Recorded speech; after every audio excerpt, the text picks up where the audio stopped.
Hello and welcome to the Villa View post-match pint. And it didn't look like it after 1 minute, Dan, but a successful start to Aston Villa's second season in the Premier League. 3-1 win over Burton. It was a bit nervy at times. It wasn't the most comfortable viewing, but the job was done in the end. Yeah, I always think those games are more difficult than they look. It's like a disjointed team selection, so it's a mix of players that need fitness, players that probably aren't going to be in the team come the first day of the Premier League for us. So I always think that those games are more difficult than they seem on paper. I mean, saying that, we did make absolute hard work of it at times as well, but we got there in the end, and you just knew after today and the days had that it was going to be Grealish that provided the winner, and that was exactly what happened. Yeah, it was. Spoiler alert, if you haven't watched the game and you Yeah. just wanted to come on here and find out what happened, Dan's ruined it within 2 minutes. Thank you to everybody that's joining us already. Lots of comments coming through. As always, we'll get through as many as we can. If you haven't joined us for the post-match pint, then where have you been for the nail-biting event that was the end of last season? We'll get a few guests on, a few Villa fans throughout the next 30, 40 minutes. And we'll just chat through the game. But Dan, as I mentioned earlier, it didn't start particularly well. The Burton looked much more lively, and after 65 seconds, Colin Daniel rifles home a lovely goal, and it all looked a bit precarious early doors. I mean, yeah, I barely sat down in my seat. I'd literally just put my bet through, and we're 1-0 down. Not really what I was expecting. It was a good finish. To be fair, the commentators were saying that he doesn't score many, but that was an absolute rasper. Neeland had absolutely no chance, did he? And it took us a while to get going after that. But I don't know about you, but I was never really particularly concerned by it. I always felt we'd equalise, and I always felt when we equalised, we'd go on and win the game. I thought perhaps there might be a few more goals, but it was nice to get the two at the end, wasn't it? And it was relatively comfortable, although like we made hard work of it. I don't remember Neelan having anything to do, really. I don't remember him really having to make a save in the game, other than his distribution, which we like to talk about. I don't remember him having to make a save, so there wasn't much going on. So we were never in trouble, but you always just had that slight worry that it would go to penalties and we'd mess it up. Yeah, there was a point around 50, 55 minutes where Sky Sports flashed up the possession stats, and Villa had 79% possession. You don't often see that with Villa dominating the possession, but you're right. Neelan had very. We've seen it the other way around a few times. Well, exactly. Yeah, Neelan had very little to do. Mings and the whole back four really looked untroubled most of the time, apart from the kind of the two halves. So right at the start of the first half and right at the start of the second half were the only times they really kind of got in behind us. One of them resulting in the goal. Jacob Ramsey as well, getting his first start for Villa. What did you make of his performance?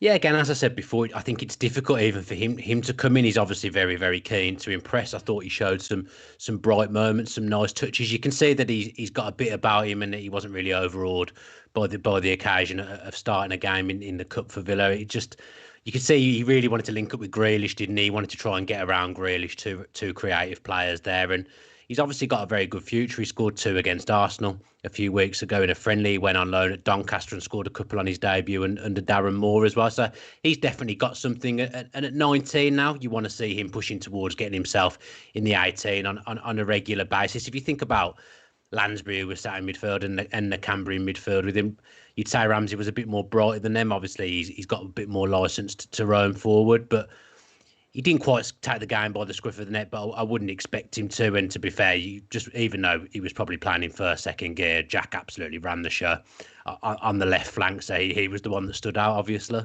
Yeah, it was Grealish's day, wasn't it? Obviously signed a new deal today, which keeps him at the club till 2025. It feels like an amazing day, obviously for him and his family, but for all Villa fans who, the kind of rumours were circulating at the start of the weekend, really, that the deal might have been done, and it just feels like a world away from where we were only a few months ago, where it seemed almost inevitable that Grealish would head off. But now we can see him at the club for the next few years.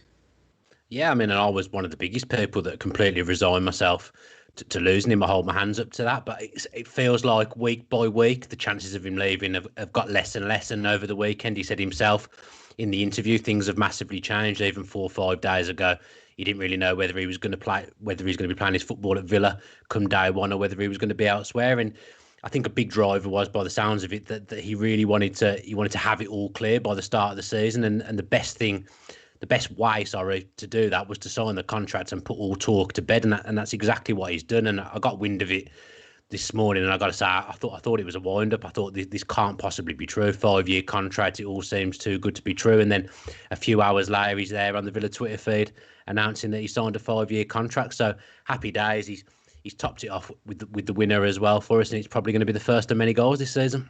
Absolutely. Let's get our first guest on, Dan, to get her thoughts on the Grealish news. I mean, I can't imagine anybody's going to have bad things to say about the Grealish news. But Danny from Bedford Lions, thank you for joining us. First of all, what did you make of today, the Grealish signing, and then we'll get into the game after that. What a day. It's been amazing. I was completely ambushed by the news. I was at work. I was just about to head into an interview with somebody, and it came up on my phone, and it threw me completely. I'm made up. I think, we saw all the rumours circulating. But I'm one of those people that unless it's come from the club direct, I'm not listening. So yeah, hugely relieved and just absolutely made up, particularly off the back of him making his England debut as well. It's so good. And I joked earlier, I said, I'm going to get Prosecco out tonight, which I have. But 64 seconds into the game, I did think it might have been a bit premature. I've got to be honest, I thought the game was secondary today. I always felt like we'd come out on top. But after the news of this morning, I know it sounds bad, but I didn't really care. I was just so buzzing that he was going to be here, and the Premier League's obviously the bread and butter. What did you make of the team selection and stuff tonight, Danny? Was there anyone you'd like to have seen that didn't? Did the team throw you in any way? I was expecting a lot of heavy squad rotation. It is a cup game. I was just trying to throw myself back to this time last season when we're going to places like Crewe and whatnot. And I was expecting some under-23s to come through. So it was really good to see Ramsey. Of course, some of the fringe players. And there was a couple that I thought just played quite well tonight. I think Hotter had a good game. I put a shout out for Nakamba as well. He was just going in with the tackles everywhere. And some other people I think were a little bit more disappointing. They should have used this opportunity really to capitalise on the fact they've got some game time and forced their way into the first team. So I don't think Lansbury had a particularly good game. Yeah, I messaged on the group. Again, I seem to do this before a big event happens where it's just like I felt like Lansbury was completely anonymous. He obviously puts the ball in for Grealish's fabulous strike towards the end, but apart from that, I barely recognised that he was on the pitch. And you think for somebody who came to Villa with high hopes and was very kind of well thought of when he arrived at Villa, he's never done it. He always kind of had injuries here and there, but it didn't seem like he was particularly ever bothered. It wasn't like when Conor Harahan, for example, isn't playing, you know about it. But when Lansbury's not playing, he kind of just sits there. And I think maybe tonight is the last time we see Lansbury in a Villa shirt. What do you think? I think you're probably right. He was a bit of a ghost on the pitch today. It felt like we were playing with 10 men for some time.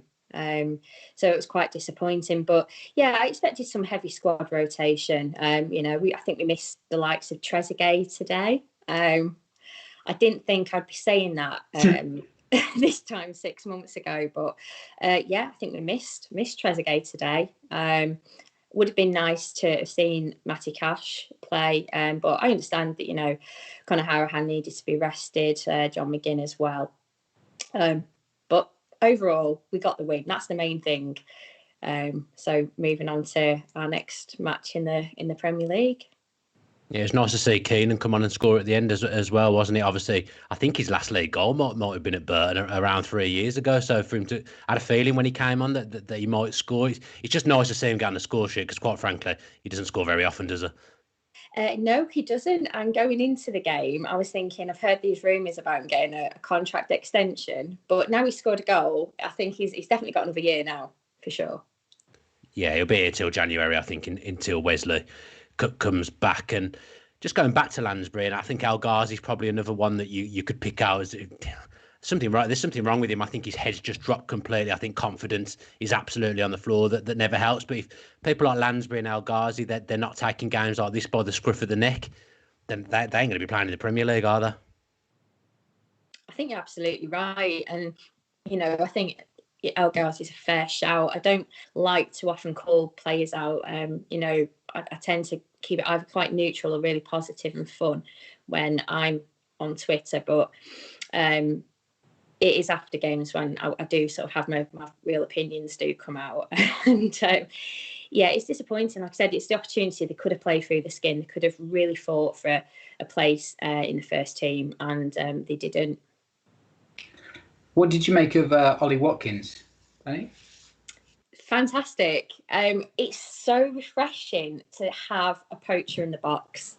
To actually have somebody that is so situationally aware and to be in that 6-yard box and be there for when a ball comes in. I was over the moon to see him score. I knew he would score. And I think that the absolute topping of it today is Jack getting a goal as well. It's just been a perfect Aston Villa day for me. It makes it easier when there's a bottle of Prosecco in the fridge as well, I think. Like I said, it nearly stayed in there because at one point I thought we might be going to penalties. Well, luckily we didn't. I don't think anybody needed that, especially not me. It's already past my bedtime. Danny, thank you so much for joining us tonight, and we look forward to Monday now and the start of the Premier League again. Wonderful. Thanks for having me. Cheers. Up the Bedford Lions. Up the Bedford Lions, yeah. Best Lions club, easily. They certainly know how to have a booze, don't they? Yeah, they're good. I miss seeing it. I miss seeing them on away days. To be fair, I miss going to the football. Let's face it.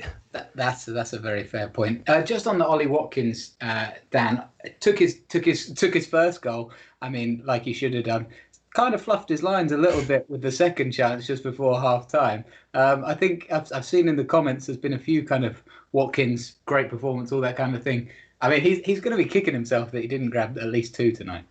Yeah, he should have scored. We all know that more than anyone that he should have took that second one away. It did come at him quite quickly on his wrong foot, but he absolutely should score. I'm just looking to give him a little bit of due.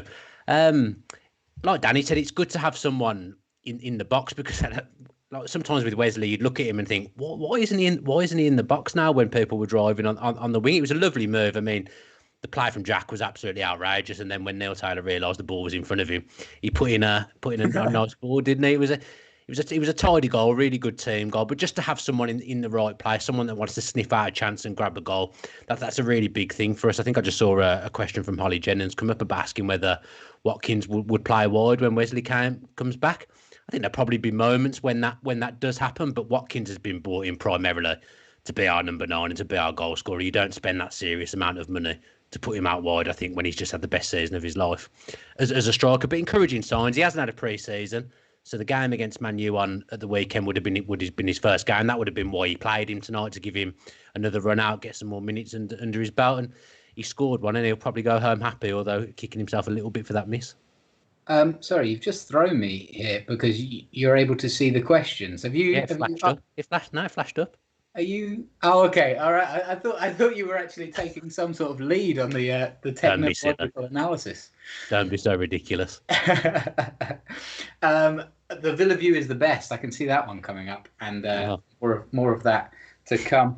Yeah, it was great to get him on the score sheet, and I mean, he will be disappointed he didn't grab that second, but hopefully with the goal against Manchester United on the weekend and a goal again tonight, we'll go into Sheffield United with full of confidence. How many changes do you expect to see in that game already? Are we talking 6, 7, 8? I think other than a goalkeeper, I think pretty much anyone that we sign now, you can probably rule them out of playing on Monday. I think Connor and McGinn were obviously rested because they played an international game in the week. I think they both actually only started one, but they got minutes, whereas Mings and Grealish were away all week and didn't get the minutes, didn't play in the friendly at the Emirates Stadium. So they're getting extra minutes in the bank, getting themselves up to full match fitness. So it's clear that those two are going to come back in, otherwise they would have been playing tonight. Got to be honest, don't really know why Cash wasn't there. Not sure if he's picked up a knock. Haven't got a clue, but you'd imagine if he's fit, he's going to come in and play it right back. Conser's going to come in next to Mings. Target's going to come in for Taylor. So there'll be changes. Louise obviously will come in as well. You won't see any of that midfield three starting the first game against Sheffield United. Then you got Jack on the left, Watkins up front, and you'd expect Trezeguet to come in for our guys. So it'll be a completely different setup. It'll be a different team.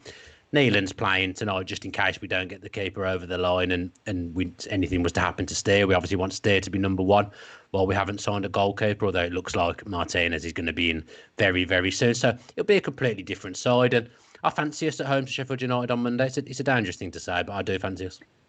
Do you? I've seen Martinez has been saying his goodbyes to Arsenal fans on Instagram as well. So it looks like that one is a done deal right about now. White Rabbit says surprised Gilbert wasn't playing tonight, and that does seem like a kind of, unless again he's injured, why he wouldn't. He's gone. He's third choice now. He's third choice. He's third choice right back. They're trying to shift him. I think he was just on the bench. That's that. I don't think he was ever going to play tonight. Elmo's the second choice right back, giving him the game. Disappointing in that, I think. I mean, he'd definitely be my second choice, and I think he'll be disappointed that he isn't even getting a shot to compete for the starting job. No, but having three right backs and then Kessler Hayden coming through as well doesn't really work. Does it? It's just something had to give, and Elmo's got the year left on his contract. He'll be kept around because he's a massive presence in the dressing room. Gilbert, unfortunately, I'm not saying I agree with it either, but it just seems that he's the unlucky fall guy from Matt Cash coming in. A few comments going against you there. J1 says Gilbert isn't going anywhere. White Rabbit, Gilbert isn't leaving Villa, mate. Don't worry. I'm not worried now. Now that you've said it, White Rabbit, I believe it. All right, let's get our next guest on then. He's a familiar face to the Villa View faithful, Mr. Chris Dolan. Always good to have him back and on the mic. Mr. Dolan, how are you? Right, lads. All good. How's it going? Not too bad, sir. Glad to see you. You always complain that I don't wear any Aston Villa gear, so I've got my tracky top on, and I've got my tea as well in the Villa Cup. So not a Villa View mug though, is it? That's not a Villa View mug. No, that's in the bin. So also, I know you've only got that tracksuit top on because no one else has been able to buy that. Bit showy. Well, there is a bit of that like as well, but sure, you know. Why not? All right, let's get away from kit wars for a second. Dolan, let's start with the big news of the day, the Jack Grealish contract. Obviously a massive boost for the whole Villa club, not just the team, but everybody involved with the club. When the news started to kind of come out at the weekend, were you already kind of thinking that Grealish was going to stay, or was it kind of how has this snowballed and become one of the main storylines of the summer? I kind of thought straight after West Ham, I thought as long as we stay in the Premier League, he wasn't going to go anywhere, because you got to kind of weigh it up, and you look at where he's going to or where he could go. I mean, he could probably walk into any team in Europe, but if you look at the top four, I mean, he's a top four player in the Premier League, but Liverpool haven't got £85 million to spend. Man City probably don't need him. United, I think probably could afford him, but they're obsessed with Sancho at the minute. Chelsea are on a different plane, and Leicester and Tottenham, and then maybe Everton, the best of the rest. Nobody's going to be able to afford 75 to 80 million pounds, and that was the going rate. And it's just nice to see that we just seem to be doing things right as a club. We seem to be getting our act together, and we're not bullied into selling our best players, and it's just really refreshing. But yeah, I was strangely confident that. I mean, there was a few little moments when I was a little bit worried. I mean, there was a few WhatsApps pinging back and forth between some people, but Dan will know what I'm talking about. But yeah, it was a bit worrying occasionally, but kind of weighing up the options. I just don't know. I didn't know where he was going to go, and mainly who could afford him. Yeah, I think But COVID's so probably I'm so massively relieved. shifted the goalpost as well, hasn't it? Yeah, it's just, because I think we're a bit of a laughing stock, strangely. The media don't take us seriously. We seem to be hated by the majority of the other fan bases. So it's just nice that we can kind of, show a bit back and go, well, listen, like, people need to start taking us serious, because we're owned by multi billionaires, maybe third, fourth richest owners in the country. And the press don't seem to understand that and realise that, and it was going to take an awful lot of money to prize him away from Villa, and I'm so happy. I'm so happy. He's over the moon. Oh, I mean, tonight he was a joke. He was a joke tonight. It was actually a little bit embarrassing, to be honest. Watching him, it was a little bit embarrassing because he's just too good. He's so good, and I think Dan said earlier, like Neil Taylor was on a different plane when that ball came through, and it sort of sums up the gap in quality. But he's just another level. Like he's a joy. He's an absolute sort of force of nature, and a joy to watch, and a real privilege. And I think every Villa fan should just enjoy every minute that we have of Jack being at the club, because let's be honest, he's probably, unless we kind of can take a couple of steps ahead of where we probably should be, but he's probably far too good for us. But listen, absolutely delighted, absolutely over the moon.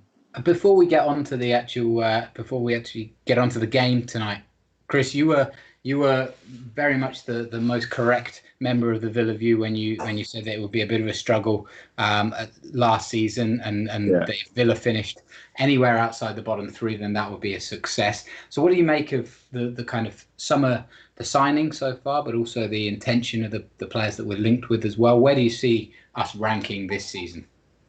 Well, I mean, in terms of, I think it's more about the players linked. I mean, so far we've signed 2 players from the Championship, albeit, one of them was the Championship Player of the Season, and the other one was the Player of the Season for Nottingham Forest. So 2 very, very, very good footballers, and I like the fact that we've gone kind of young English.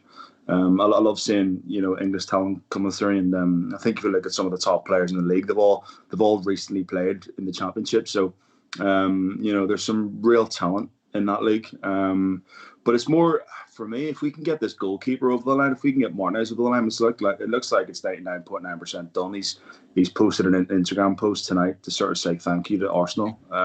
So for me, that's probably done. I'd rather have a Jack Burton in, but what can you do?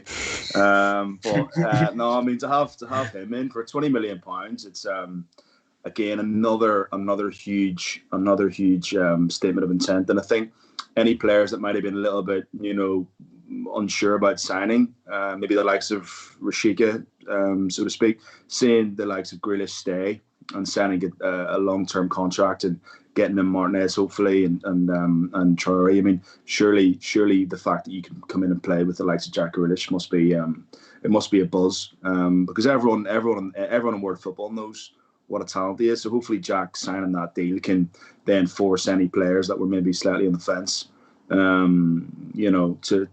come to the club. And if we can get in Rashika, if we can get in Traore, Martinez, I still think we're a little bit light at left back. I still think we need another left back in the club to challenge Matt Targett. And I still think we probably need another centre midfielder of sorts. Definitely. But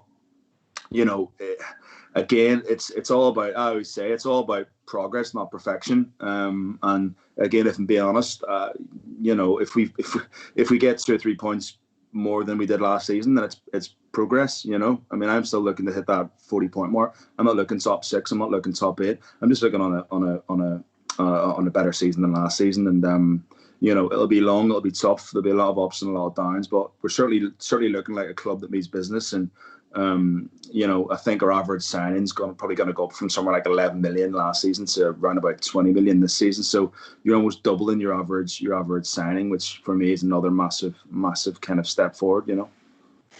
Do you think we will talk about the game at some point? I think we'd all rather talk about transfers and what's going on in general. But the thing about Martinez, I feel like I've been over-egging it a little bit in my head of what it means. But actually talking to you, you kind of feel like you're on the same wavelength as me, in that we're signing a player from a top 6 club that's actually on the up.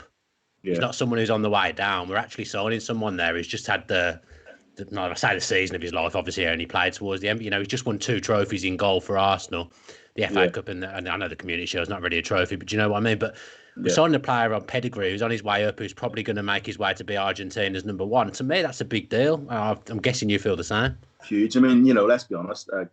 Arsenal fans aren't exactly the easiest bunch to please, and I've literally not seen a single negative comment about him. You know, every single comment, every single fan, every player, every manager, every coach. I mean, everyone's raving about him. So first and foremost, he seems like a really good guy, a really like properly like, you know, proper good guy. And you know, he's obviously gutted. He doesn't want to leave Arsenal. Of course, he doesn't. He'd rather be playing at Arsenal this season. But I think the fact that he knows that he's better than a number 2, and I think you know, it's a big thing for us. You know, essentially, he probably, you know, you look at Kepa at Chelsea, you know, and he could walk into that Chelsea squad, no problem. He's better than Kepa, yeah. He's better than Kepa.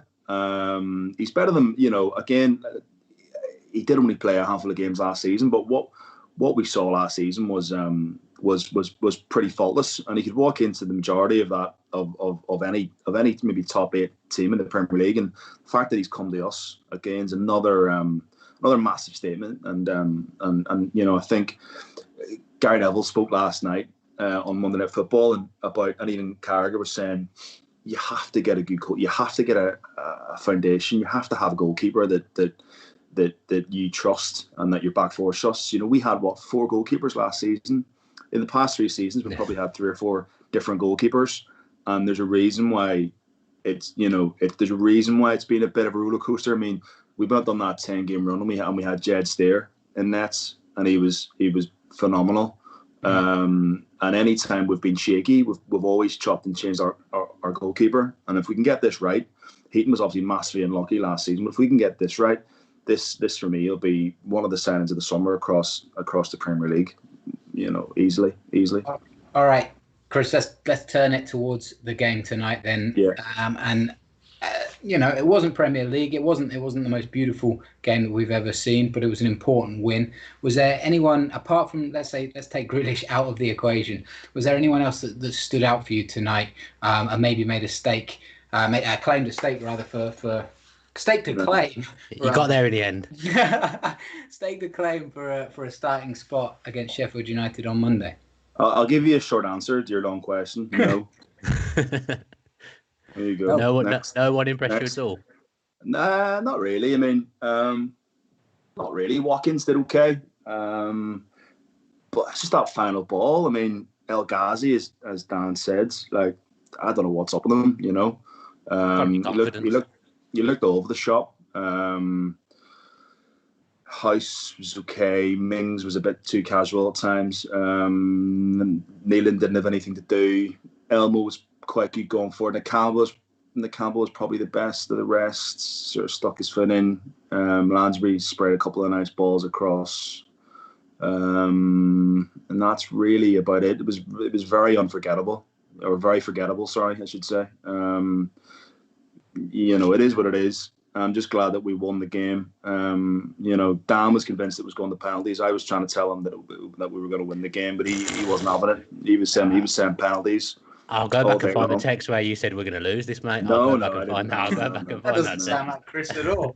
Never happened. But it was okay. It's just one of those games. It was a bit, you know, these games are always good when it's a packed stadium and the fans are right on. You know, the fans are close to the pitch and there's a bit of an atmosphere. But it is what it is, and you know, as Dan said earlier on, it's just more buzzing about Grealish. And listen, a win's a win, and I'd have been pretty pissed off if we had lost the game. So you know, it just breeds confidence. It's just it keeps the feel good factor at the club for another week. And yeah, it's one of those ones. Good to see Kane Davis score at his favourite grounds. He took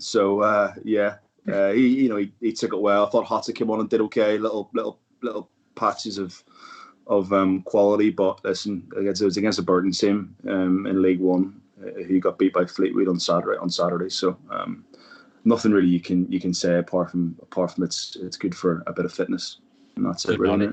Good knowledge there. I tell you what, it did highlight. It does highlight that we are short in areas, squad depth wise in terms of quality. Obviously, there's bodies to come in because we've shown that tonight.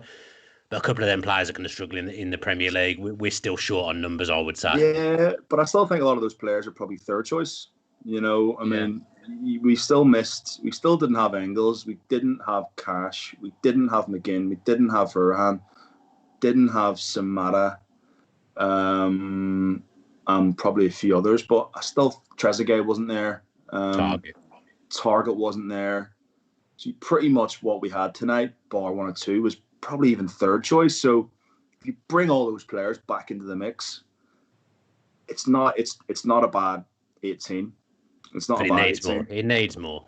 Needs more, but then you look at, if you add Martinez, hopefully add Rashika to the list, hopefully add Traore to the list, and hopefully we can get in Josh King or another striker, and then we may look and see how the first few games of the season go, and then if we need to act, later on in the window, then maybe bring in another left back or another midfielder. But no, certainly there's more competition for places. But on that tonight, it was a training game really. But there was some good moments.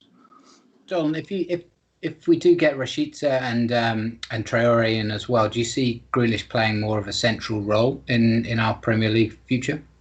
I think so. I mean, it's a tough one because I always think when Jack plays centrally, because he's not surrounded by that much quality, he has to run back 50 yards and pick up the ball and then bring it forward. And he's almost wasted because he ends up dropping very deep because, last season we didn't have the quality to sort of give him the ball, and he had to come and get the ball off people.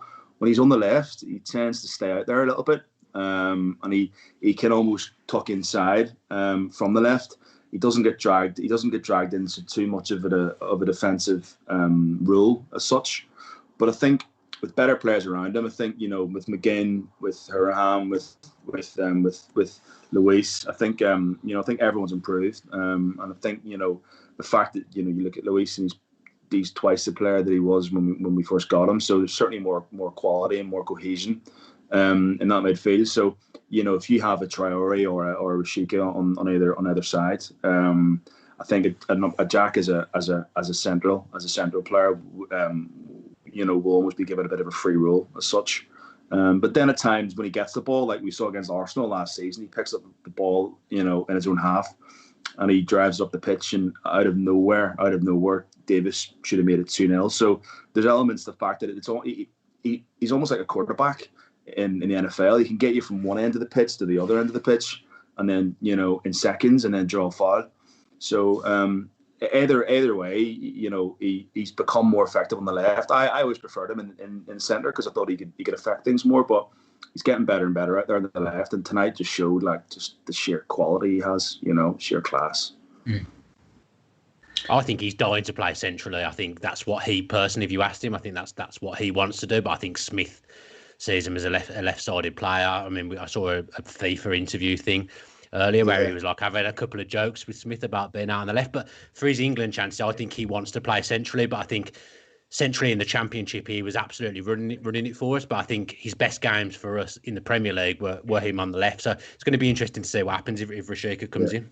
Yeah, no, definitely. And I think, it'll take a few games. It always does take a few games to kind of get things sort of ticking him a little bit. I mean, the one frustration I would say about the summer is that I know Smith kind of harped on last year about certain players coming in quite late on in the window, like maybe like Luis, and there was a few other ones that came in a little bit later. But I would like to have had the business done earlier, because if we do get in another 2 or 3, their debut will be against Sheffield United, and you kind of want to see like Chelsea. And I think Chelsea last night looked like they needed a few more games together. But it's certainly going to be exciting. It's going to be another rollercoaster season, but I think we've got more than enough. I think we're only one of 4 or 5 teams that have actually improved their squad from last season. And and you look at, I was saying the other day, you look at maybe the bottom 6 or the bottom 7. No one's got a Jack Grealish. Nobody has a Jack Grealish. We have that special player that can change a game. So no one in the bottom 5 or 6 teams have anyone of that quality. So already we've got the upper hand, and we're adding more quality to the squad. So Listen, I said to Dan the other day, I think top 12. I think top 12 is more than achievable, but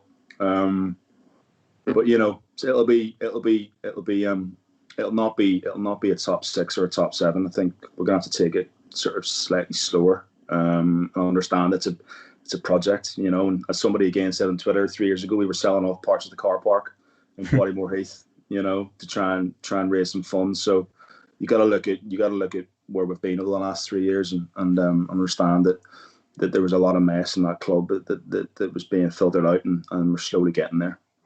So. Rod Humble says, Dolan always talking sense. Chris, lovely to have you back on. Yeah, really, it's good to see you, lads.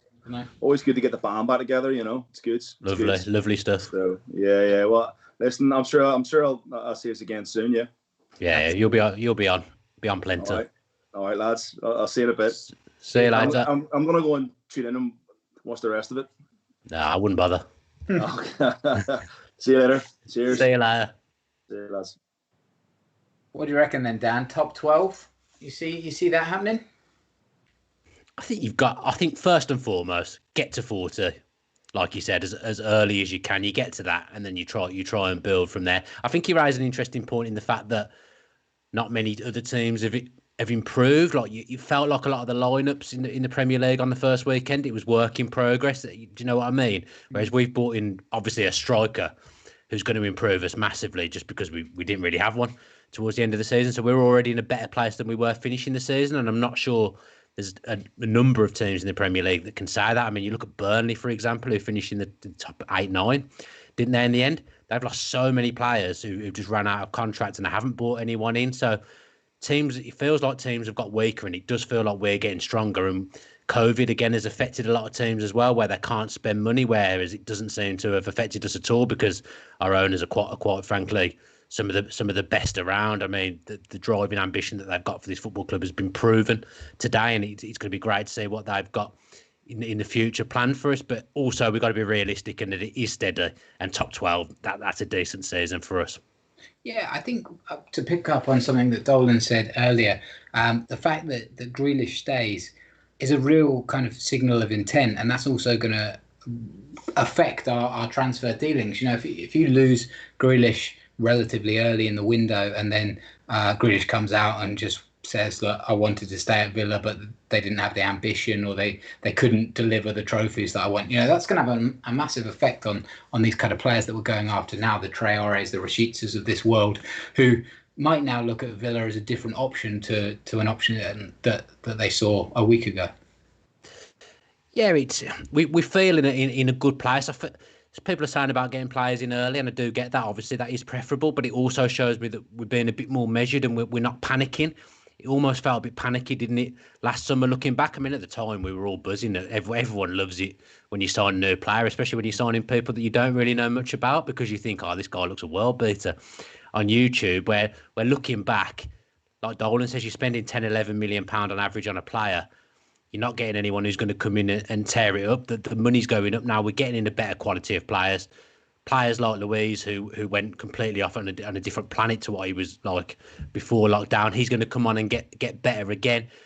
Speaking to Tails at the weekend, and he said that McGinn looked like he was getting back to his best against Man U in the friendly as well. So that's a massive thing for us as well, because from October, November, McGinn was carrying a knock anyway, and we just didn't see the best John McGinn. So that's a long time to be without one of your top tier players firing on all cylinders. So we're going to sign more as well.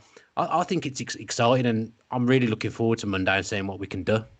Greg Crouch says if Villa get top 12, then everyone gets 50% off Crouch's couches. So that's what we all want. There's the real motivation for everybody involved. All right, let's get our third and final guest on tonight on the post-match pint. Many of you will know him as AVFC Kit Geek. He has a Villa kit collection to rival the best of them, and a few shirts that you would like to get your hands on there, Dan. Yeah, he's got a better one than me. Annoying. Yeah, well, I guess he's got a few, probably. Although your collection is increasing every week. It's expanding. I mean, I even buy shirts that I don't like. Yeah, I can't believe you actually wore the England shirt tonight. All right, he's going to appear in any second if our magic producer, there he does, has the magic touch. John Inslee, welcome to the post-match pint, a familiar face to many. How did you find the game this evening?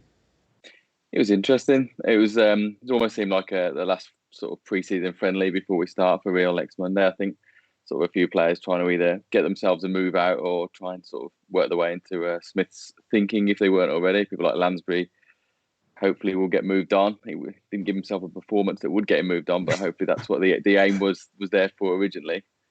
But it was like a friendly, really. Yeah, the thing that annoys me with Lansbury is some of his passing is unbelievable. Like, you can see that he's got the ability, and I do think injuries have absolutely killed him over the last few years as well. But like I said to Danny at the start, he should be taking that game by the scruff of the neck against Burton, a League One team. If you're trying to get yourself in, you've got to be running the show, haven't you? Yeah, and I was about to sort of come on and talk about corners, and then he goes and does something like that right at the end with the corners, talk about how actually poor throughout the whole game I thought our corners were, nothing came of it, and Lansbury as well, and then from a corner and Lansbury doing that. But you're right, if he's got the ability that we signed him for, he looked decent when he was obviously at Forest, he should be sort of bossing that midfield, putting balls out left, right and centre and setting things up, and he just seems slow. I said during the game, I think even I might be as quick as him, which is saying something about him. It just seemed off the pace completely. Because he hasn't played much, he should have worked on his fitness. He hasn't featured at all, really. So there's no excuses for him at all. There's no tiredness excuses for him. He just isn't good enough. Quite simply, he just isn't good enough. Let's leave the players that aren't good enough, the ones that are out the door probably, or at least going to be trying to be pushed out the door. Mark Cleaver says Ramsey really impressed me. Ollie looks brilliant, and I thought Nakamba was brilliant breaking play up today. Who's the one then that stood out for you? If we take away Grealish out of there, John, who was the one that really caught your attention? Yeah, I think you take Grealish out. I think it was Ramsey. I think there's always going to be a bit of a spotlight on him. People have been talking about Smith bringing in some youngsters. Obviously, Louis Barry gets brought up whenever they talk about youngsters, but it was good to see Ramsey. I thought it was decent. I thought he had a good couple of touches and sort of was sort of quite keen to get on the ball. He didn't seem shy getting on the ball and was looking to do stuff with it. So I think he would be the person that I think shone out of anybody, really. I thought nobody else really had that good a game, but I thought for someone coming in and on their first sort of competitive game in that level, I thought was decent for me. Do you think it's hard for players that come in as well? It's always a bit disjointed, isn't it? These kind of games when there's a mixture of all these different players who are at different stages in fitness, people that probably they're not going to be in the team, people that need games. It's quite a difficult arena for Ramsey to come in, but like you say, he didn't seem overawed by it, and he's definitely got something about him, hasn't he? Yeah, he did. You'd like to think that Smith knew this sort of team was going to be playing. So you'd like to think in training leading up to this, they've been sort of working together as a group following the Man United game. He must have known that he was going to sort of try some new people out or try some different formations out. So you'd like to think they were playing together. But it was good to see that he was very keen to get on the ball. And he sort of was floating a little bit, wasn't he, during the game? Just seemed to be sort of popping up here, there and everywhere. It was good to see youngsters coming through. So maybe he's someone Smith's be looking at to be on the fringes of it. But listening to some of the other comments I've been listening, we definitely are. I agree with you. We're still short squad wise. We're still going to be one or two injuries away from being in massive trouble again. I mean, you take one or two. So you took a Grealish out of that, obviously, but if you took Watkins again, another injury, we're still short. We're still short. Or a big centre back going. We're still short. Yeah, I mean it's typical, isn't it, that injuries can derail a season. We saw it with Norwich before they even really got a chance of staying in the Premier League last year. They had 6 or 7 really big injuries early doors and were never able to recover. And it's been mentioned plenty of times that we still need to get some numbers in and some. It's such a difficult process, isn't it? Because we've talked a lot in the last few weeks about how difficult it is to get a transfer in. Never mind a quality transfer, and then a quality transfer that's also happy to be part of kind of a squad rotation. You know, there's so many elements to trying to create a satisfied squad, especially if you're kind of around the kind of 15th, 16th mark, and you're not necessarily in a title winning squad. It's difficult to keep everybody happy. John, what for you? If let's take out the goalkeeper situation because it looks like Martinez is done. Where is the next biggest priority for you? I think there would be two: be midfield and out wide. El Ghazi again, like with Lansbury, El Ghazi should be, if he's going to be in our team week in week out, he should be absolutely just tearing them apart. He should have been on that wing, tearing them apart, putting it in, setting up a lot more chances than he did. So somebody else on the wing. So other side of Grealish, I agree with Dan that I think for us, Grealish left side is where he's had his better games. And putting him sort of centrally, I don't want him coming back deep. I don't want him being a player that has to drop back to collect the ball. I want him on the front foot and in the final third. So I think somebody else in midfield, just almost to allow us to play that rotation, because we don't want to be so heavily reliant on 2 or 3 players, that we can have a bit more of movement and not be sort of panicked that any time we don't have our starting 11 that we're in trouble. But I think someone else on the wing, I think Watkins' movement was good. And it's nice, I think it was Danny who said it's nice to have sort of a fox in the box, or actually just right in there in the 6-yard box. And, we should have scored 2, but to someone who's right there getting on the end of things, I think it's good. So, on the wing, I would say is something as a priority, and midfield for me. What do you think about the League Cup in general? Obviously, we came close last year. We got to the final. It's obviously been such a long time since we won anything. Do you think this year is going to be the year we finally get a trophy, and we can put to bed the fact that 1996 was the last time we won anything? I'd love to say yes, but my answer is definitely no. And I think it's because I think some of the other teams now, some like Wolves or Everton, who know now that it comes with sort of different sort of bonuses, and that's the sort of teams that they'll be going for. I think more than we will be. I think it'll be Everton or Wolves who will sort of be those teams that will push on for it. I'd love to say yes. I'd absolutely love to say yes, but I just don't think we will. Are you going to put a bet on again, Dan?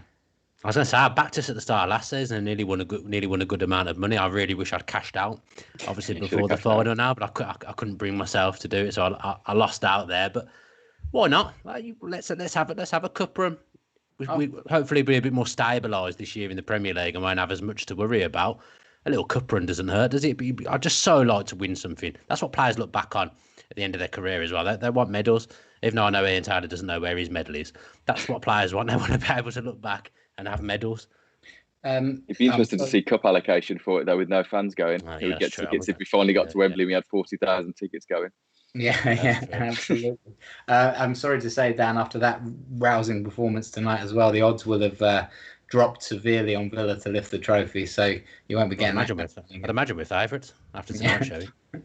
All right, John, before we go then, let's look ahead to Monday night and Sheffield United at home, where the real deal starts. How do you think we're ready for the Premier League? If we don't sign a single player apart from the goalkeeper, let's say that's a done deal, are we ready to play Sheffield United on Monday? I think we could do a job against Sheffield United on Monday. We have the keeper, as you say. I think we've got enough, because you've got McGinn coming back, you've got Connor coming back. Watkins obviously will sort of play the full game, you'd like to think, and you'd have sort of fullbacks. It's, like you said earlier, I'm not sure where Cash was, but hopefully he'll be back and probably Target. I think we'd have enough to beat Sheffield United at home. I don't think for the rest of the season, without any other signings, it would be the squad I'd like to see. But I think for Sheffield United, in a rare sort of turn of form for me, I'm going into a game confident. I think with some of the new signings, and that's a rarity. What about you? Do you think we're ready with it? If you just took Martinez, do you think you would take that for Sheffield United? I think we're ready for day one, aren't we? I think so.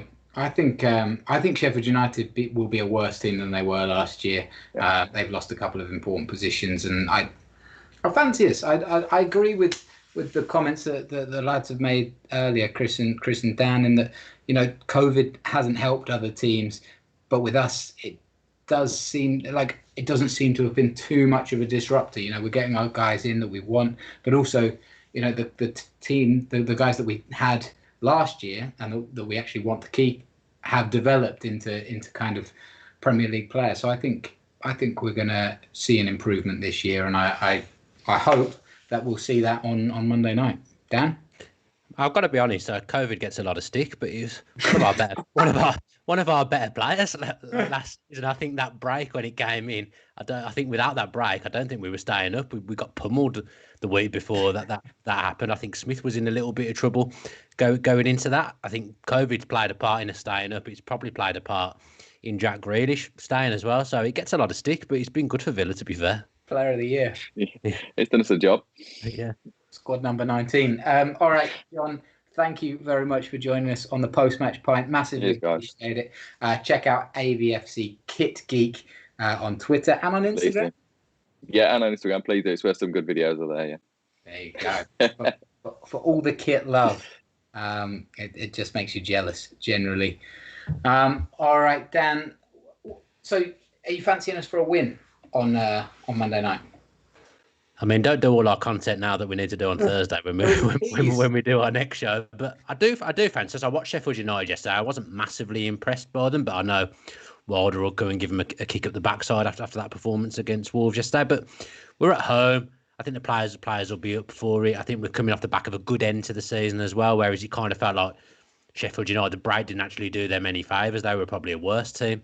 When they came back, they signed a few players, but I don't think they've massively strengthened. Whereas I still feel we're in a bit of a better place. So we'll have a goalkeeper in. I think we'll have one more in as well, outfield players before there as well. So we'll still carry over all the feel good from the Jack stuff as well. So I think we're in a good place. 1-0 to Villa. Nice. Yeah, I think we're going to win as well. And I'm going to go with a 2-1 win. If you didn't check it out, last week we did our first ever prediction show, Tom versus Dan, and it was a spirited 5-5 draw, Dan. I don't think either of us got a single result, full kind of score result right, but 5 correct results, which not too bad for the first outing, I would say. Not too shabby. So each week that's going to be on our Instagram channel. So make sure you subscribe to Instagram, follow that, get involved as well. It's going to be all good fun. We also had our fantasy league, our fantasy Premier League start as well. Good stuff for me with Salah as captain. Not so good for Mr. Bardell. And you can still join that if you've got a fantasy team already set up. You can still jump into our league. So make sure you do that. We're going to have some prizes. We're going to give some stuff away. So yeah, make sure you get involved. There's the code there. That's a 0 rather than an O. Just FYI. Tripped you up, didn't it? What? Tripped you up, didn't it? It doesn't take much, but it definitely got me. All right, that's it then. We will be back on Thursday for the first of our live lounges of the season. Usually that's going to be every Tuesday night, but obviously we're here for the post-match pint. So we're going to move the podcast to Thursday, and then we'll be back again for the prediction show, and then obviously after the Sheffield United game as well. So we're going to be bringing you loads more content this year. It's going to be good fun. We're going to get some different presenters involved. Just have a good time with it, really. I think, is that the plan, Dan? I think so, yeah. I mean, I can almost hear the cheers of different presenters. People absolutely delighted to hear that news. Yeah, just trying to get as many people involved as possible, and like you say, try and have some fun as well, and keep the channel going, because at one point the channel was gone as well, wasn't it? So we've been able to bring it back, because none of us can go to games, and yeah, just see what happens, because I don't feel like we're going back to games anytime soon. Yeah, absolutely. So we'll do our best from our own couches, and yeah, looking forward to the podcast, looking forward to the return of the Premier League for Villa. But until then,